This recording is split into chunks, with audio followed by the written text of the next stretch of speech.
So if you follow me for any length of time, you know I don't trust polls. There's a lot of, even though you might know who does the poll, they don't always report all the accurate information about the poll. You're not always sure who gets surveyed. I did see one that said they were calling people with landlines.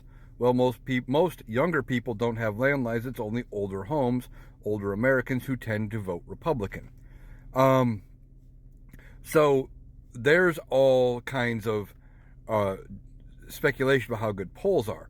I remember one that had a question prior to Donald Trump being convicted of 34 felonies that said, it had two questions. Do you support Donald Trump? And he got like 60-some%, I think it was, something like that.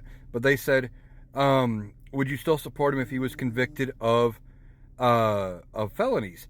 And like his support number dropped in like half, something like that. So, and that part didn't get reported by the media. So I don't like polls and using polls as a metric just because the media is not always honest with them. Well, you know who does care about polls though? Donald Trump.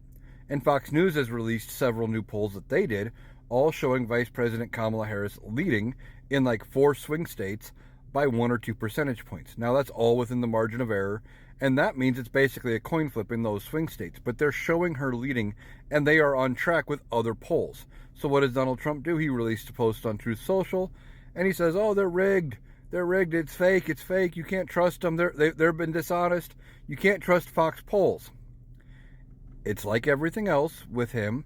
If he's losing or he's not winning or it's not in his favor, it's fake. It's a lie. It's made up. It's whatever. And I think Americans are sick of it. I think they really are sick of Donald Trump and this constant need for validation that he has, where if they would have released the same polls, it could have been 1% lead over Kamala Harris. He would have been saying how great those polls were. He would have been singing their praises. And next week, if they have a different poll that says that, he'll be doing just that. But when he's telling his supporters not to believe Fox because they're disagreeing with him, you can't make this up. Fox sides with him most of the time.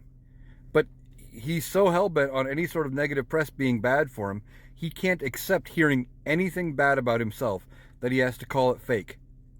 Like I said, I think most Americans are sick and tired of it, and I think he is going to be beat, and beat soundly, in November.